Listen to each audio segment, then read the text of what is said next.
So according to my YouTube analytics, I only have about 30 seconds to capture your interest and hopefully get you to watch a little bit more of this video. And that's essentially what I'm going to try and do right now.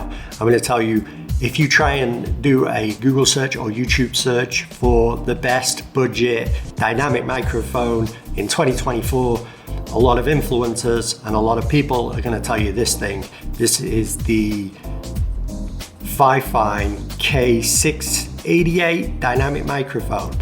Everybody and their mother says this is the best budget dynamic microphone to buy, and it's almost as good, if not better, than the Shure MV7, the Shure MV7, and don't buy anything else. Just buy the Fifine, especially if you're on a budget, and you're good to go. Well, I don't agree with this, and here is my honest take on why I ended up sticking with the Shure MV7.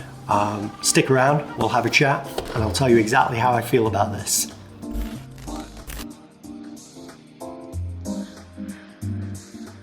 Hello everybody, my name is UK, and today we're going to talk about microphones, specifically budget microphones, dynamic microphones, great for live streaming on Twitch, making YouTube videos, voiceovers, stuff like that. Now, if you're like me and you trust reviewers on YouTube, you will have been probably pointed in this direction for cheap, dynamic, podcast style microphones, the Fifine k688. Now, out of the box, plug it in, either XLR or USB, sounds pretty good. Not gonna lie, it sounds almost as good out of the box as my MV7. However, I had so many issues with this microphone, and I'm not sure if this is just me or if I got a dud and then another dud, but I'll explain. See, I use my microphone for live streaming as well, and as soon as I tried to add any kind of effects, an example is NVIDIA Broadcast. So if I add the NVIDIA Broadcast to the Fifine mic, the noise removal, as you can see, I'm in a really large empty room basically. There's a lot of reverb, and I have a lot of street noise. I have airplanes going past my window, so I needed to use NVIDIA Broadcast or the filters within OBS to clean up the audio coming out in real time of the mic. As soon as I add NVIDIA Broadcast to this mic, for whatever reason, it would cut off the first syllable of everything I said. Now, I've seen this happen before when you get a little bit too aggressive with the noise gate and things like that, but I couldn't get NVIDIA Broadcast to work in any usable fashion on this microphone. So luckily I bought this one from Amazon and I sent it back. I wasn't happy, I got a replacement. They sent a replacement next day. This is that replacement. I'm having the same issue. Sounds like a good mic, right? Out of the box, I've got it XLR into an audio interface, USB'd into my computer, shows up, plug and play, works fine. Can't seem to use NVIDIA Broadcast or OBS filters with it, so it's pretty much useless for me. It picks up all the reverb, it picks up my breaths opening and closing. It doesn't do what I need it to do as a dynamic microphone, and it doesn't matter where I put it, and it doesn't matter what settings I use in NVIDIA Broadcast or with the OBS filters. So I'm not sure why, when you do a YouTube search, this thing pops up as the #1 really recommendation. I mean, there are videos that say this is the $70 Shure MV7 killer. It's nonsense. I don't know if they are all Amazon affiliate links or if they have deals with Fifine or what's going on there, because that absolutely hasn't been my experience at all with this microphone. And if I can save you some time and energy, that's the point of this video. I'm not an audio engineer. I don't claim to be. I'm not some kind of audio wizard. I only know what works well for me and what I've tried and what I've tested, and I've had way too many hours testing this thing.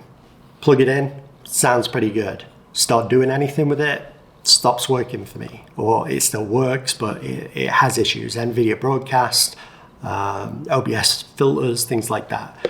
So I kind of got really sick messing around with that, sending it back, and another, having the same issues. I bought the XLR version of the Shure MV7. So this is the MV7X. So it's the same thing as the MV7, except it doesn't have the USB option. This is just an XLR only microphone, which is fine. I didn't want to use USB anyway. My USB ports on my computer are scuffed. I've got way too much USB stuff going, including my audio interface. So went with this, plugged it in, fired up NVIDIA Broadcast, fired up OBS, started applying all kinds of filters. Didn't have a single issue, not one. I could apply NVIDIA Broadcast, the strength of the filters for noise removal, room noise removal, the noise gate, the suppression. I could add limiters, compressors. I could layer all of these things onto this microphone in OBS in real time, monitor it, and no issues. My recordings, everything sounded great, everything was better. So that is my really quick and dirty overview of the Fifine k688 podcast dynamic microphone that I wouldn't recommend. I can't, in good conscience recommend this mic. Here's what I'm going to do. I am going to leave affiliate links down below to this and the Shure MV7. If you do buy anything from these affiliate links, I will get a kickback. Don't buy this microphone, okay? If you're trying to live stream and you have a big open space that's untreated, you have echo, reverb, if you have background noise, things like that, and you need to add real-time effects to your dynamic microphone, I couldn't recommend this. Again, I may have just got 2 bum units in a row because I can plug this in either XLR or USB, and it sounds pretty good. It's not too bad. It sounds like a good dynamic microphone. But again, the second I started messing with it, the second I added any filters, the second I started doing even just things like adding gain, I would get all kinds of weird noise pickup where the exact same settings, exact same audio interface, just adjusting the gain a little bit, I didn't get anything. This was literally a plug and play solution that sounded better out of the box and worked immediately. I wasted so many hours trying to get this thing fit for purpose, and for me it wasn't. So I'm not on board with those huge lists of audio influencers and tech tubers and stuff like that who say this is the best, buy this mic, click my link and buy this mic. I don't care if you click my links, just please don't buy this mic. Not if you're going to live stream, not if you need to do any kind of effects. If you just need a good plug-in dynamic microphone that makes your voice sound pretty good, especially if you get really close, this is a great mic for that. Everything else, no. The other thing to take into consideration is there is no way of standing this. You need to buy separately. You'll need to buy an arm. Nothing comes in the box. You'll need a tripod or an arm or something like that. Same can be said for the Shure, but you should have some kind of boom arm or something when you get to that. So, sorry if I rambled on a little bit there. I really wanted to kind of get across my frustration with the Fifine and the price difference. The price difference between the Fifine and the MV7X XLR version is not that much. And for the hours and hours of tinkering and trying, it saved me. And honestly, the better audio quality just straight out of the box, I would 1000% recommend. Just go for the Shure, and you'll do great. All right, everybody, I've been UK. You've been fantastic. I will see you in the next one.